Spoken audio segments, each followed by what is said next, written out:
Kwaba, aloha, bonjour, sanu, kedu, and all that good stuff. You are welcome to the 3D show with myself, Desire. I hope you've had a wonderful week. Last week we took a little bit of a breather, but you know, we're back better than ever, and I hope you're excited to join in the conversation. This week we're talking about making our culture work for us. We've actually had our guest in the studio before, where we spoke with him about the blessings and the curses of our culture. So today's conversation, it should be very, very interesting. So I want you to listen attentively and do take part in the conversation. You know, we would love to hear what you think. Please comment down below. Which aspect of the culture works for you, and which parts do you just think, oh, let's just let go of that because it's outdated, it's not serving any purpose in our lives right now, you know, and all of that. Let us know your opinion. It's not really a hot topic, but I just want to just say a few words about what's going on in Ghana right now. You know, with the Fix the Country protest that's going on. A gentleman has actually lost his life. I know the army has been called to certain areas where the youth are rallying together, and you know, they're just opening fire. It's really disheartening to hear things like that, because I believe, you know, we live in an age where we should all have freedom of speech, and you know, we should all have the right to express ourselves, even when it comes to, you know, not agreeing with the government per se. I don't think, you know, Ghanaians are so ruthless that they're gonna be shooting up people and stuff like that, but the way the government is responding is kind of worrying. So you know, if you can, do say a prayer to, you know, for Ghana right now, because there's something brewing, and I feel like we can all feel that there's something that is brewing, there's something coming. But you know, it's my prayer and my wish and my hope that, you know, it doesn't come to what we all hope and pray, you know, against, because Ghana is known for it being peaceful, and I pray that, you know, it remains peaceful. But by all means, we should encourage our youth to have a voice and to voice it, you know. And I guess that is closely related to what we're going to talk about today in our culture and all of that. You know, it's that whole belief that, you know, if you're older, you know better, but we all know that that's not always the case. So, you know, if you know somebody in the government, you know, or if you know someone in power, in position, please just ask them. And I'm asking the government of Ghana to, you know, just be patient and listen to what the youth has to say, because you never know, you might actually learn something from them, because we've had you people in power for many, many years. There hasn't been a lot of change. So maybe it's time that you listen to us young people with their innovative ideas, and, you know, with you know, all these change that we want to see for ourselves. We are the future. So there you go. Hashtag Fix the Country. Guys, stay put. We will be back right after the break, and I will introduce my guest and get the conversation started. We'll see you soon.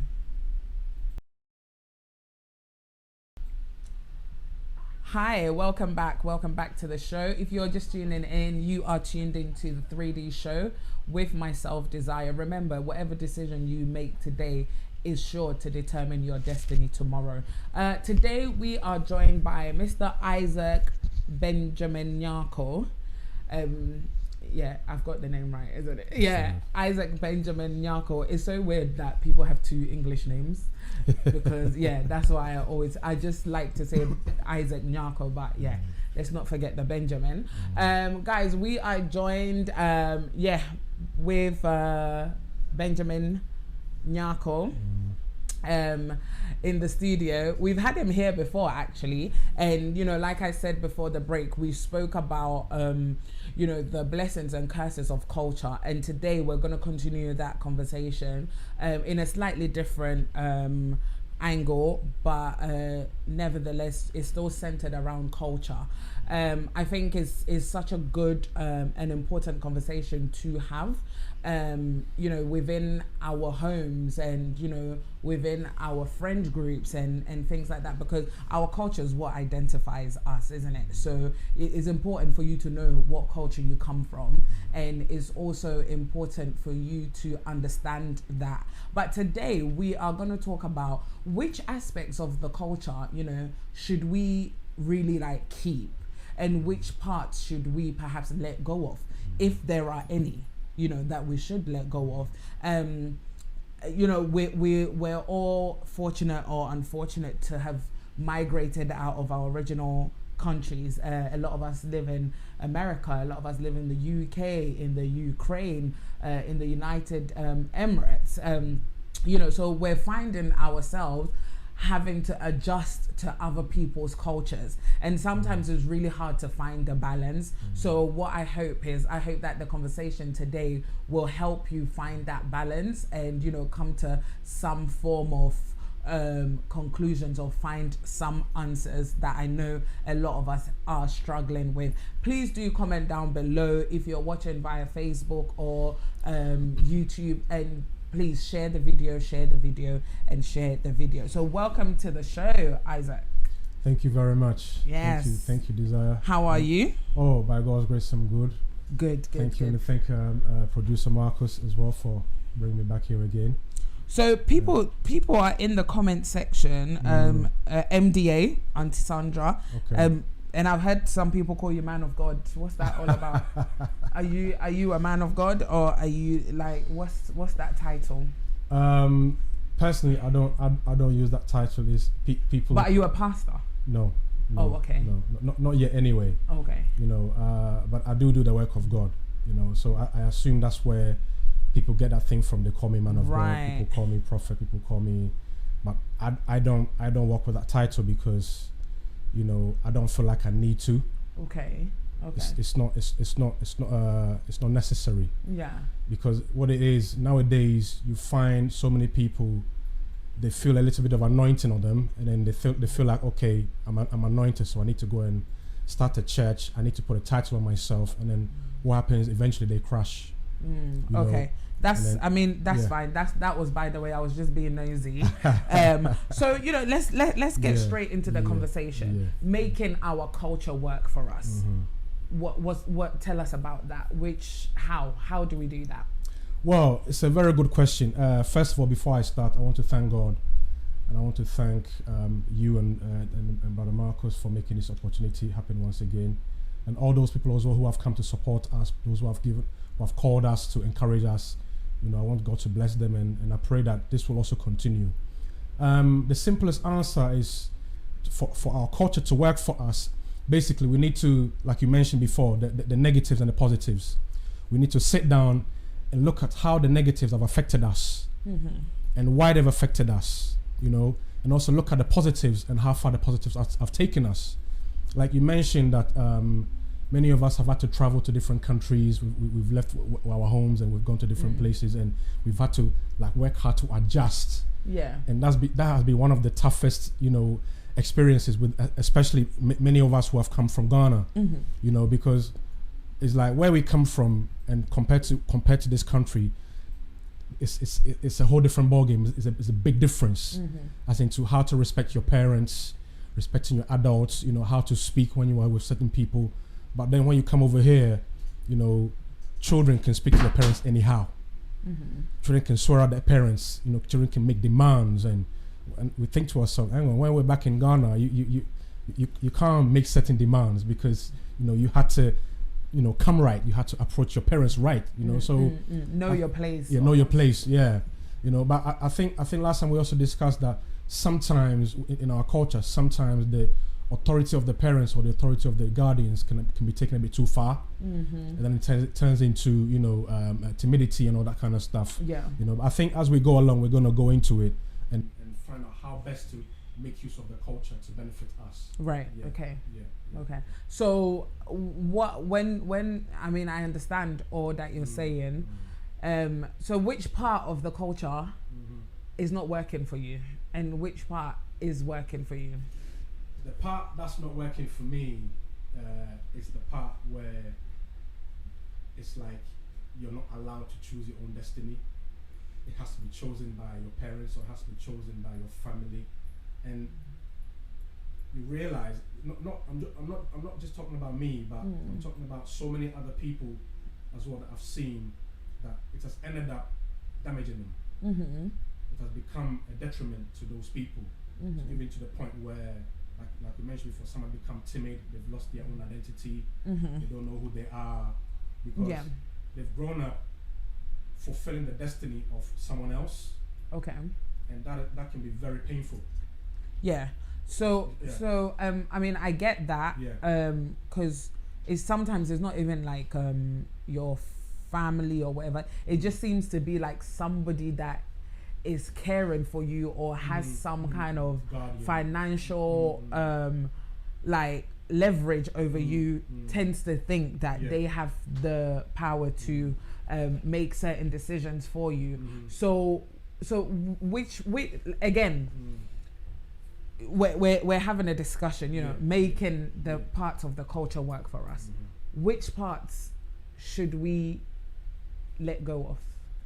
As you know, as me, you know, I mean, like when it comes to music, when it comes to food, when it comes to beliefs and all of that, which parts would you advise us to maybe like consider, you know, when you're making certain decisions and when you're at a certain stage?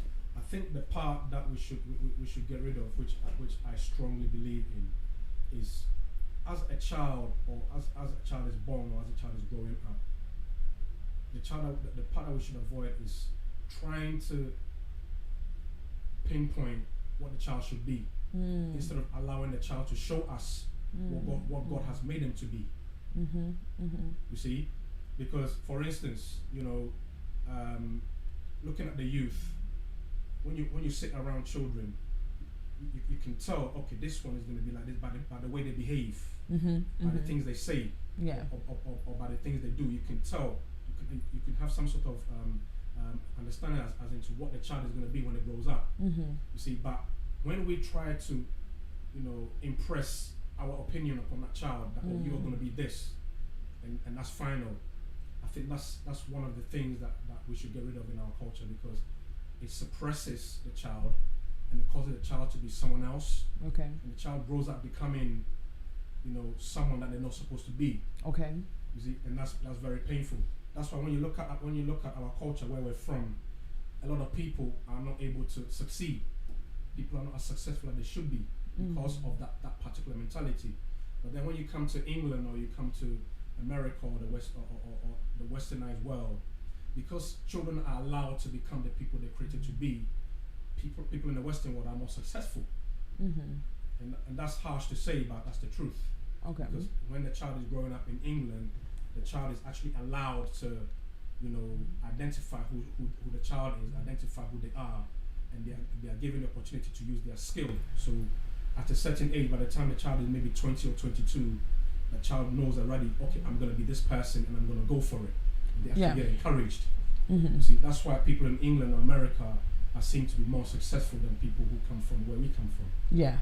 Okay. I mean, so this is more for like the parents and the guardians to perhaps like shift how they think, and you know, just be mindful of how much you're imposing your views and all of that on them. But then that brings us back to the argument of you know, so on the one hand, we should allow children to let loose and just you know, today I want to be a doctor, tomorrow I want to be this, I want to be at what point is it now the child's responsibility to now say, okay, maybe I understand, it's our culture, you pay the school fees and all of that, but perhaps that part of the culture doesn't work for me. At what point do you now make that decision but still maintain your love and respect for your parents? That's a good question. The reason why I say it's a good question because for me, with me, for instance, Yeah. as I was growing up, it took a while for me to actually take a stand, as in, okay, this is what I want to be, Mm-hmm. and I don't care who defies it. I'm gonna go against all odds. Mm-hmm. And the way I did it was I left home early. I know it's unfortunate to say, but I left my mum and dad's house early at the age of 17.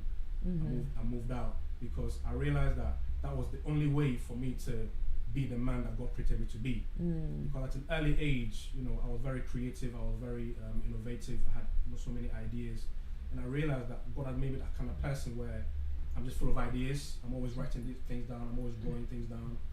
But in the environment where I grew up in, it wasn't working because I was being discouraged all the time. Oh, why are you doing this? Why are you doing that?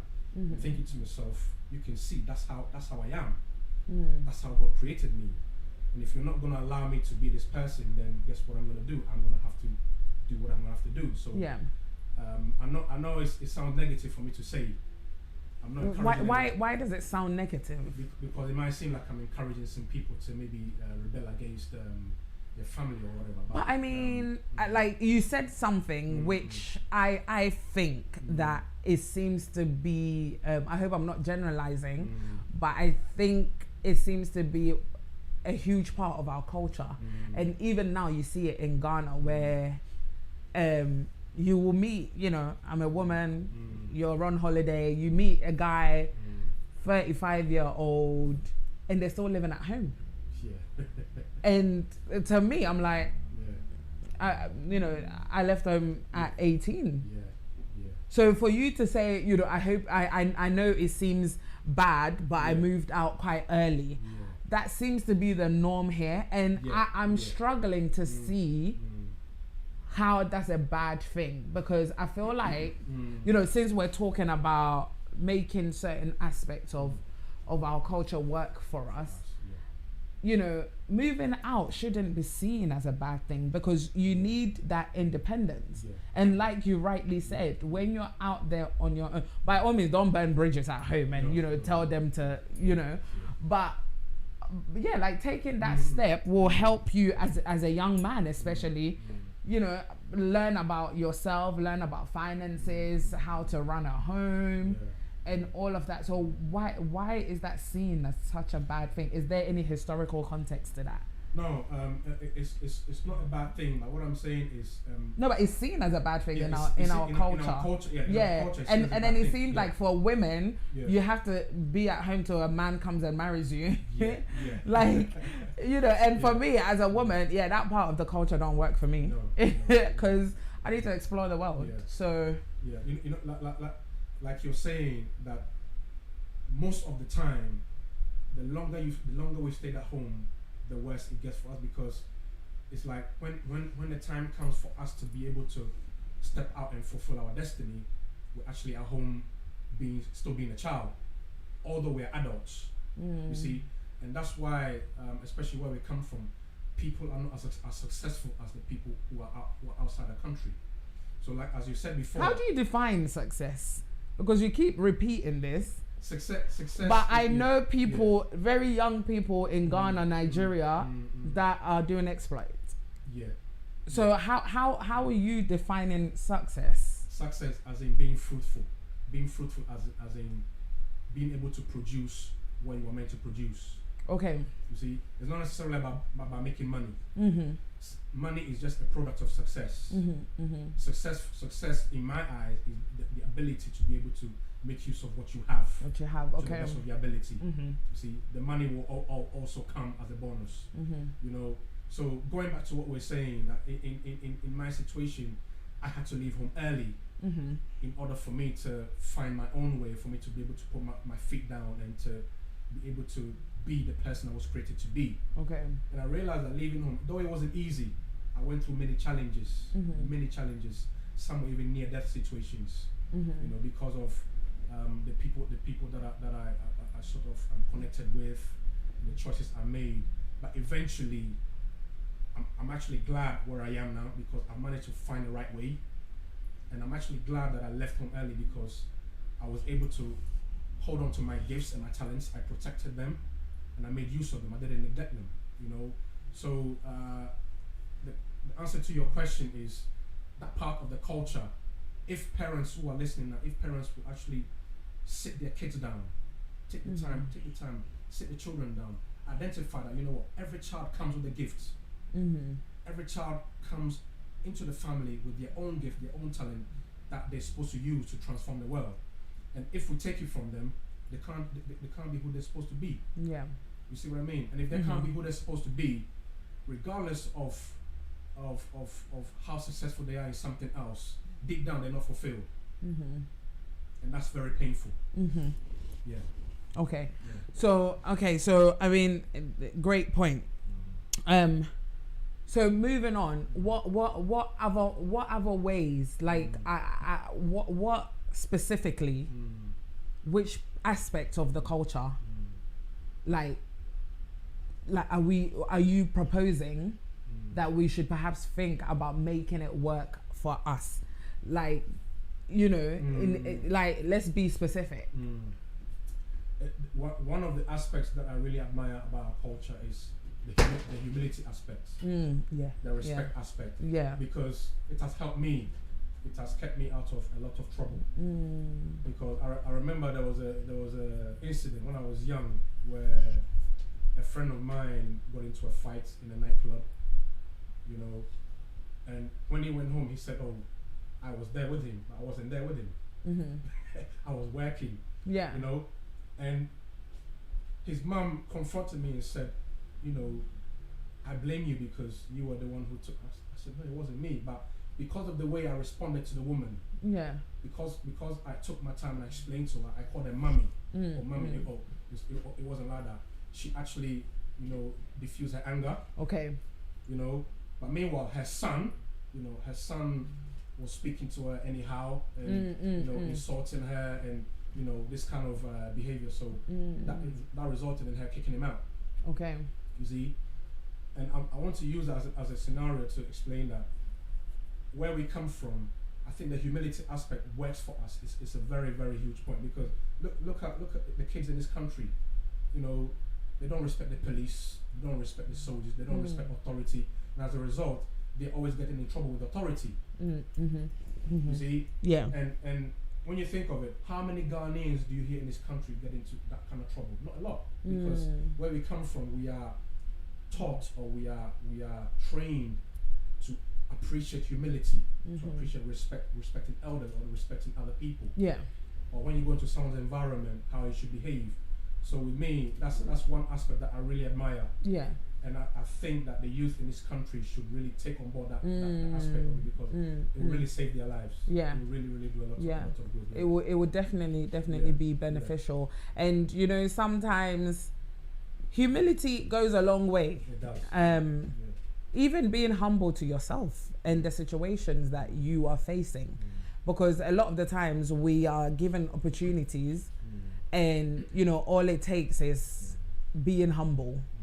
You know, but I mean, yeah, we all know somebody, myself included, in many, you know, situations where our pride will just not allow us to just do.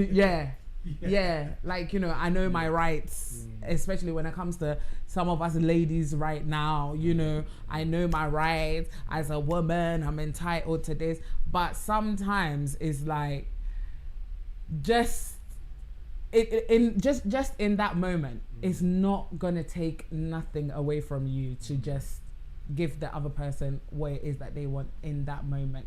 I'm not saying like to your detriment, you know, but sometimes you just think about, you look back at certain situations and you're like, why did I even just bother?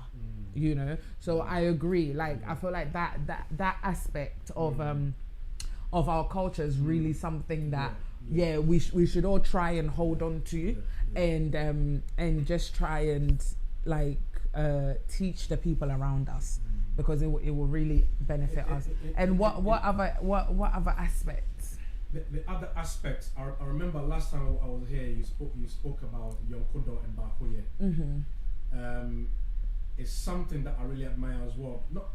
it's not every part of Ghana really appreciates that. Okay. But it's part of our culture that really hold on to that. And you can see it whenever you go into an environment, or you go into a family, or you go into a place where they hold on to that young kudo and Bakoye aspect. You can see the transformation. Yeah. Such environment, they're prospering. They're helping each other. I feel like that works a lot when it comes to funerals. Why do Ghanaians love funerals so much? It doesn't matter if you have not spoken with somebody for 6 years. Yeah. The moment they hear that someone around you is dead, they must come. Yeah. But they can hear you're having a wedding, you've bought a house, they will never call you. But funerals seems to bring people together. Yeah. That's one aspect I won't be able to explain, because personally I'm not a funeral person. It's very strange. Yeah, but I think it goes. It's something that maybe an adult or someone who's older can explain, because when it comes to the funeral aspect, I'm not very good at. But as we said, the young kudo part, the young kudo and Bakoye part.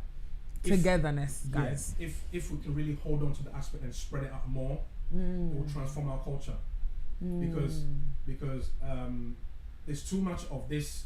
This is like, because I'm the adult, how can I allow a child to become greater than me? Or how can I allow my son to become greater than me? We don't realize that it will actually benefit us.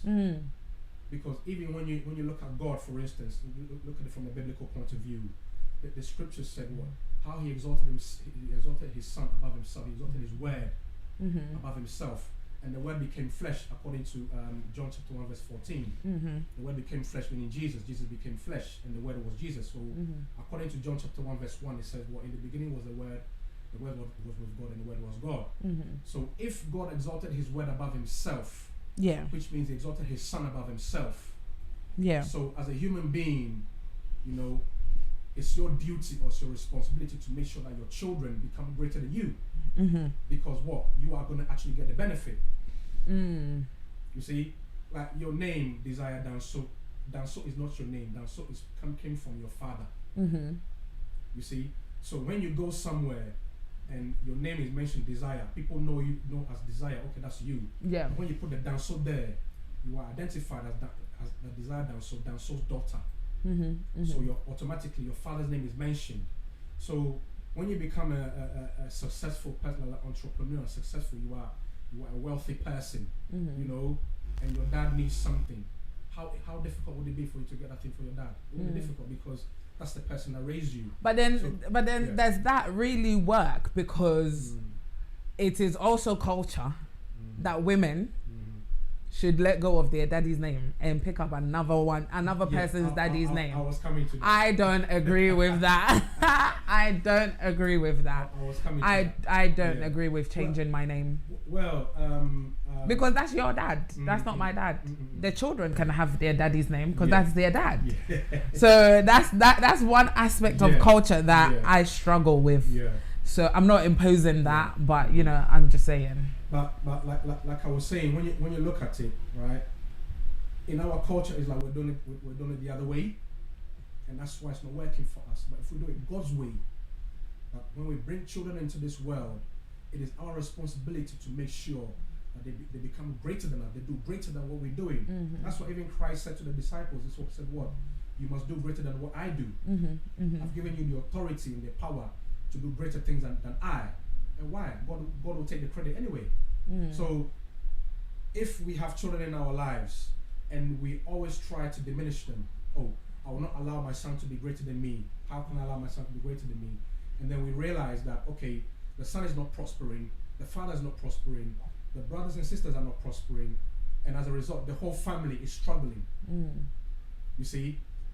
So the person that wanted to be the greatest is not even prospering? It's not even prospering. Okay. Because the person who's responsible to lift the son up to get to that level is disagreeing that I will not allow my son to be greater than me. I will not allow my daughter to be greater than me. You see, if we are able to get rid of that aspect and turn it the other way around and do it God's way, our culture will be transformed. Right. I mean, it's definitely important to invest in your children, which I think a lot of parents do, because you see people hawking under the sun just to pay school fees and all of that. But I get where you're coming from, and even going back to the point of that togetherness. For instance, in London, there are so many Ghanaians here, so even things like a Ghanaian restaurant or a Ghanaian shop or something like that. Let's learn to come together. Even when it comes to the music industry. I lived in Nigeria for a year. I think I only heard Sarkodie's song like maybe once in a club. But you go to Ghana, it's like you feel like you're in Nigeria or somewhere in America, because all they're playing is hip hop and all of this. So that's a good point. We do have the tendency to come together when it matters most, i.e. at funerals. I don't know why. But let's make the effort to also like exercise that togetherness and that love and that bakoyo and yonkodo and all of that brotherly love in different aspects. You see somebody, I hear stories all the time on Ghana radio, and it's like somebody calls them from Heathrow. They didn't tell them they were coming, and they called them, and it's like, oh, I just got to London, I don't have anywhere to go, can I come to your house? And then they'll just put the phone down and leave the person stranded. And it's like, I know London is hard, but please let them just come and sleep on your floor for a week till they sort themselves out. We all know what it takes to get a visa and and come here. So if the person has struggled to come here, to get here, it's like, it's a bit much to leave them stranded like that. So I think, that aspect of, that togetherness and that brotherly love of, that aspect of our culture, we really do need to revisit it and make it work for us, even with this show, it's taken one person to have that idea and, to come up with, okay, let me create a platform for young creatives. And it's not just me, there's young people being given opportunities behind the camera, and no one is paying him. He's doing everything from his own pockets and everything. So we do have that in our culture, but I think we've kind of I feel like that chisel living in the UK and all of that has come in a bit. So let's find ways to bring it back. You see, as you mentioned, chisel living. Sometimes, I won't say something. Most of the time, it's not our fault, because living here in UK, the taxes we have to pay, the bills we have to pay, the rent we have to pay, the expenses. We have no choice but to chisel, because like there's people in Ghana who think we are millionaires. They think we just pick up money from the floor. So sometimes they'll call you and they'll be like, oh, I need this amount of money, and you think to yourself, hang on, do you know how much that is? Have you calculated how much? But why do people feel so weird about just saying no to people? Like it's not, I don't work for you, I don't owe you anything. And I feel like that thing, a lot of Ghanaians like to do it, where it's like, oh, okay, I will try, and then you put the phone down and then just be insulting the person. We need to be transparent with each other, because you can't blame the people in Ghana as well, because you will work, and save, whatever you save. You go to Ghana and you're splashing. So what do you want them to I was speaking to a brother of mine two weeks ago, and I said to him, I said, look, my money is not your money. That's it. Your money is not my money. So if I'm calling you and I'm asking you for money and you can't give me that money, I have to respect you for that, because your money is not my money. Just the same way, my money is not your money. That's it. You can call me and ask me for so amount of money, and if I'm not able to give it to you, you have to respect me for that. You can't say this and say that, because my money is not your money. You see? And asking and me giving, you have to have a way of doing it. You can't just expect that, okay, because I'm living abroad, then the money is like, it's full in my bank account that you can just pick up the phone and demand it and then you can get it. It doesn't work like that. You see? And I think sometimes. So that's where the humility aspect comes in. Yeah. Right. Yeah. You see. In terms of where we come from, I think one of the things that will help us as well is we who are here, we should let the people back home understand that, look, right, where they are, they have the opportunity to make use of what they have. Because it has come to a point where they no longer believe in what they have. So even when they have a gift and when they have a skill, they throw it away. And they think that the only way that they can make it is for them to come to England or to come to America. Because we have made them think that being in America is how it's supposed to be. You see? But I've come to realize that being in Ghana, there are so many opportunities that we can use. We can make use of what we have. Even to the point that we don't even have to go abroad to make it. We can make it where we come from. Yeah. You see? And that's another aspect of the culture that I would like to address, that even when I was living in Ghana, I was told, hey, when you go to Abuchi, then you're finished though, because as for Abuchi there is but then when I came here, I realized that there's no difference. It's just like where I come from. In fact, the house where we lived in was bigger than the house that we lived in UK. Yeah. There's so much space around. But the only difference is the mindset. The mindset of the people in Ghana. We are raised to think that nothing good can come out of us. We are raised to think that even when you have a skill, it's not good enough.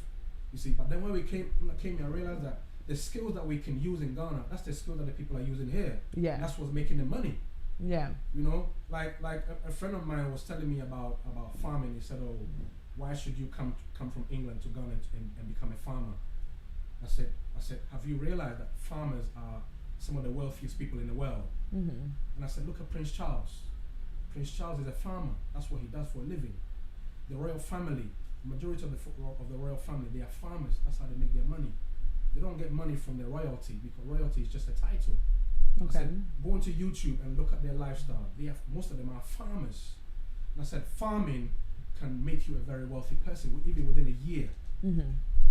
I know someone in Ghana who's a farmer. She has two mansions. When I say mansions, I'm not talking about just houses. Mansion, $1 million mansions, and she's a farmer. You see, so one of the aspects in our culture that I would like to address is the people in Ghana, the people who are where we come from. They need to understand that every skill is very important. Even if you say, okay, everybody should be a doctor, the doctor needs food to eat. Where's the food going to come from? The doctor needs shoes to wear. Where's the shoe going to come from? Yeah. So if we have no shoemakers in our nation, and we have to order shoes from Japan or from China, we are spending money that we don't have, and we are making the people in Japan and China richer, and we are becoming poorer.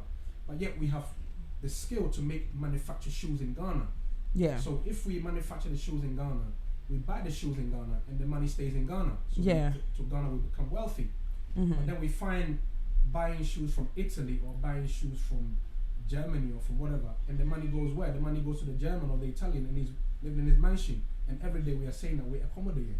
You see? So we need to take charge of what we have. We need to appreciate the skills and the talents that we have, because making use of them is what's going to transform us.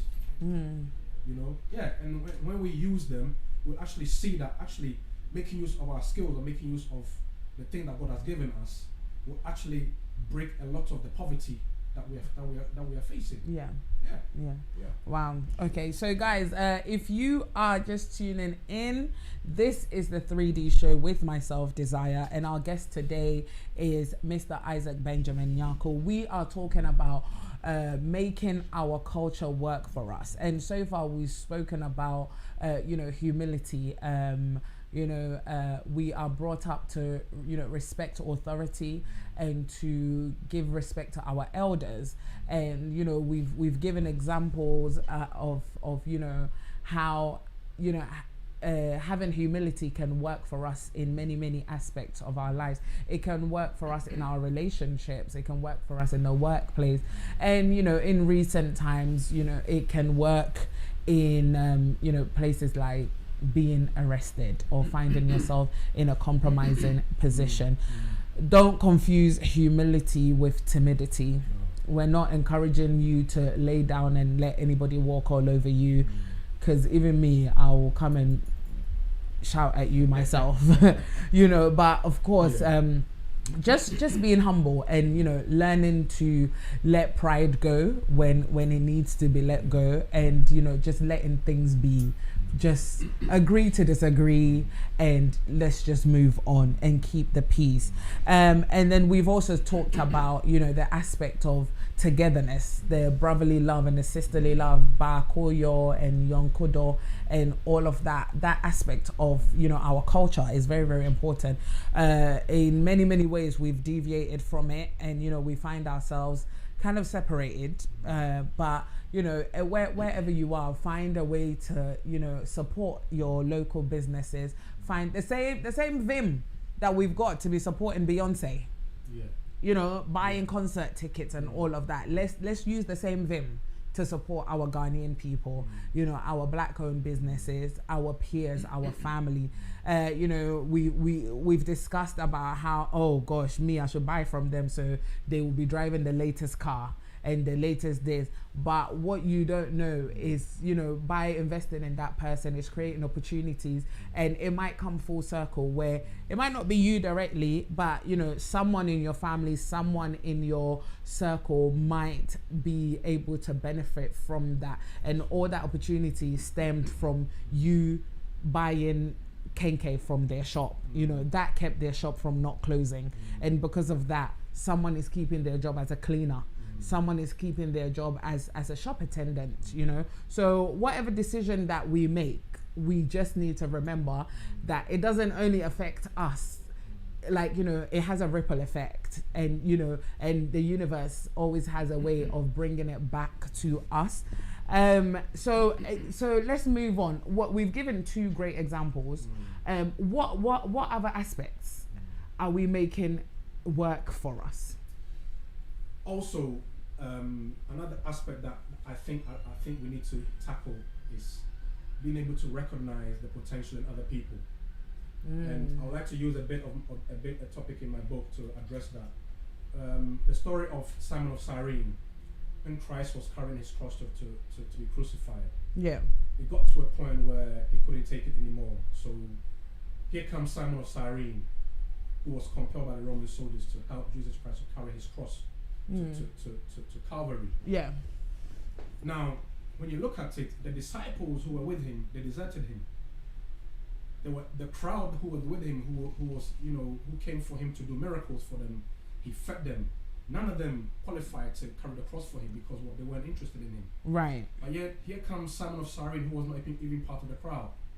Carries the cross, you know, for him. And the Bible doesn't say any conversation between them. But imagine the kind of conversation that would have taken place between them.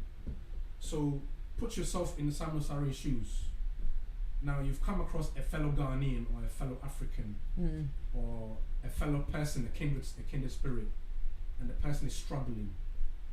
And you being that person where you have this understanding of Yonkodo and Bakoye, you decided to take the aspect on board, and you're going to use the aspect to help a fellow African or a fellow person.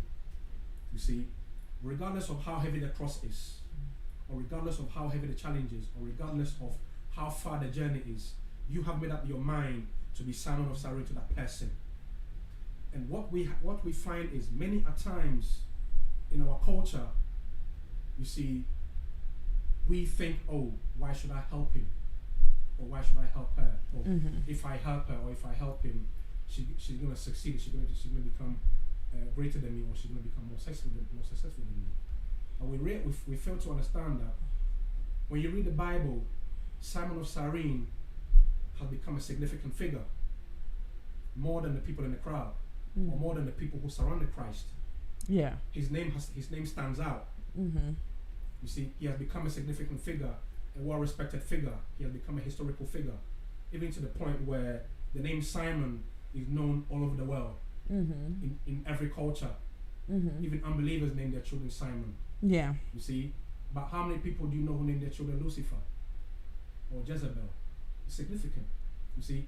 So I want to use the aspect of this Yonkodo thing or this Bakoye thing, if we really take it seriously, because it will go a long way. how many times do we act as Simon of Cyrene to each other? Or how many times do we even identify, or put it this way, flip it on the other side. Many a times, Simon of Cyrene is brought into our lives. God brings Simon of Cyrene to us. But because of our mindset, or because of the people around us, don't trust him, or don't trust her, we neglect the people that are sent to help us, or we neglect the people who are being sent to transform our lives.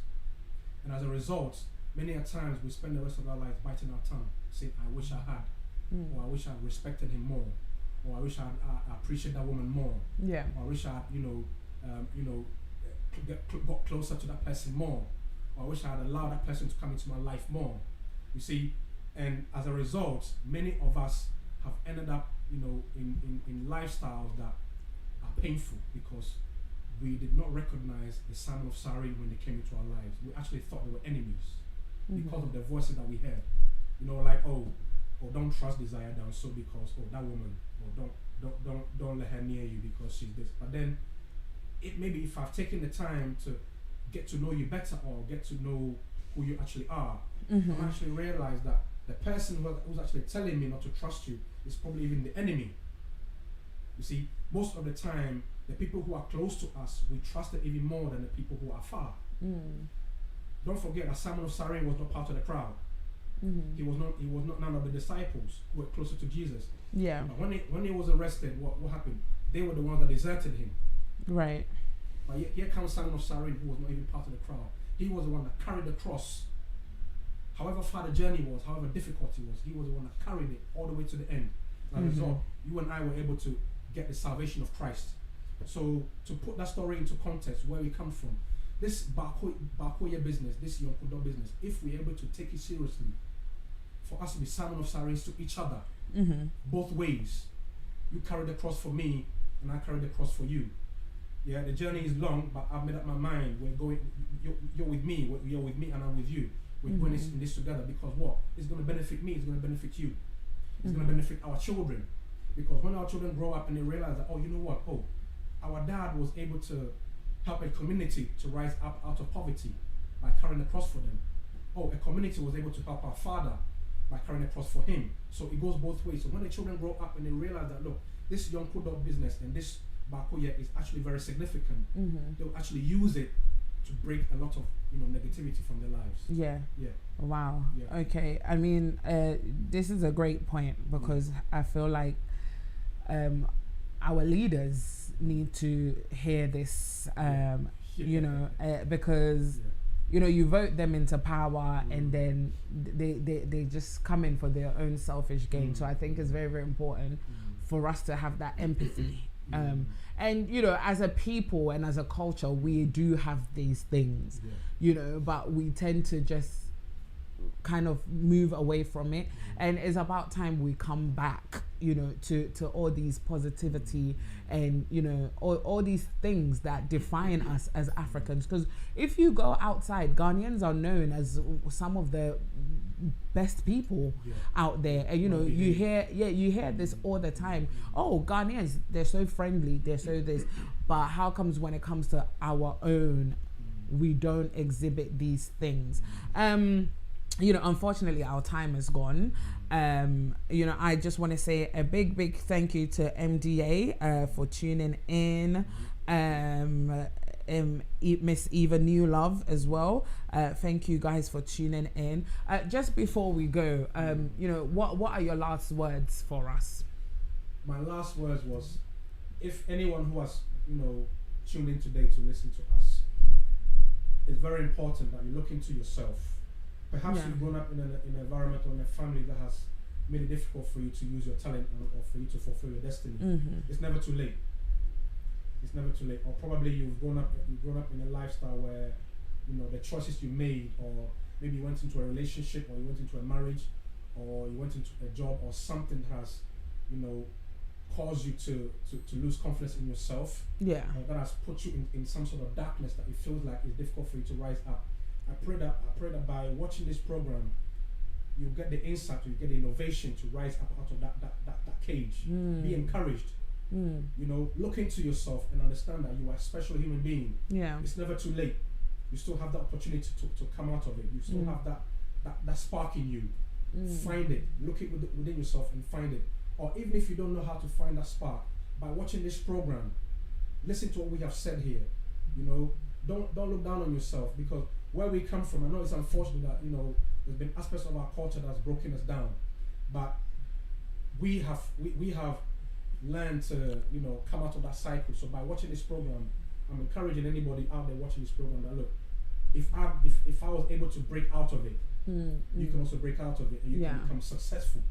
And I urge you to do better than I have. I urge you to do better than I have, because the whole aspect of being successful is to do better than the former. The latter has to be greater than the former. The latter has to do better than the former. That's how it's supposed to be.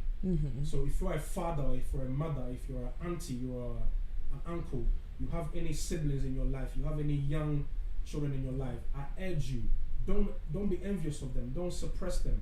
Don't think, you know, them being greater than you is going to actually disrespect you or going to diminish you. It's actually going to benefit you. So do your best to push them to become greater than you. Give them the support they need. Yes. You know, and if you think they're going the wrong way, sit them down and let them understand that they're going the wrong way and why they need to go on the right path, and encourage them. You know, support them, because the benefit will come back to you anyway. You know, that's what I like to leave to whoever is. Wow. Powerful words. Powerful words. You know, guys, it's been a wonderful discussion as always.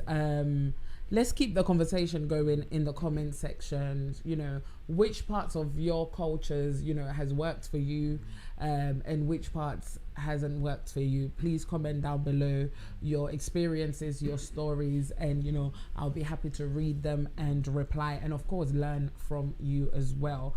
It seems like one of the trending issues today was, you know, parents just finding that balance and perhaps moving away from, you know, that suppressing your children's you know, dreams and who they are. So, you know, let's all make an effort to, you know, pay attention to that and make the necessary changes, because there's beauty in allowing someone to discover themselves and, you know, flourishing and becoming who God created for them to be. And, you know, even you as a parent, you know, once you see, I mean, me being a parent, the only thing that I would hope and pray for my child is to see them truly happy, even if it's them selling pure water.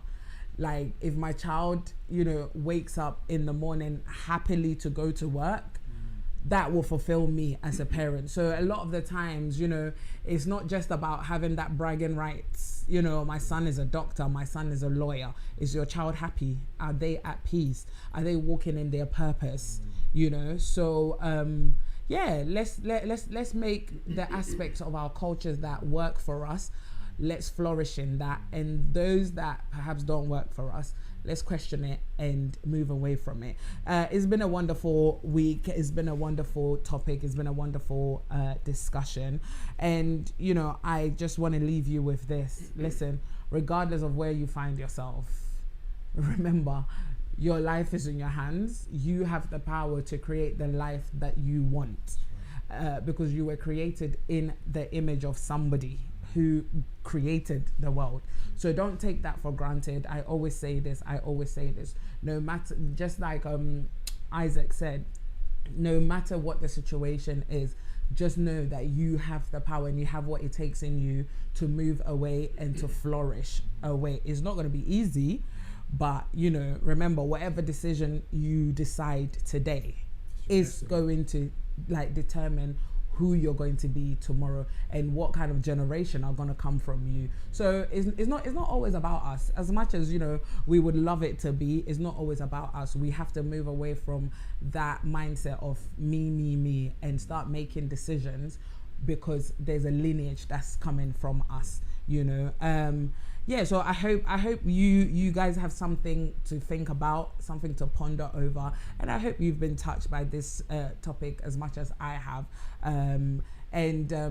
Yeah, so again, back to my weather report. Outside is open, semi. Please just keep safe, keep safe, keep safe. We are 7 months into the year.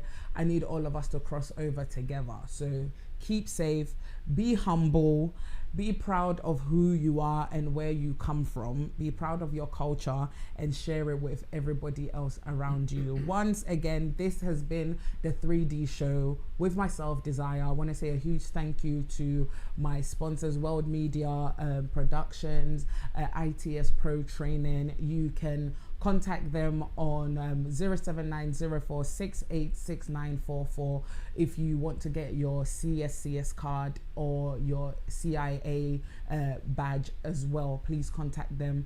And yeah, also, you know, World Media Productions are there for all your events, to film it, to cover it. We even go live on YouTube now, you know, for all your loved ones that are not in the country where you are. We have got you. Please contact them on 0744 888 9490. Ladies and gentlemen, it's been amazing chatting with you, but it's Friday night. I need to get my glass of wine and enjoy the weather. So have a good night. God bless. I'll see you same time, same place next week. Bye.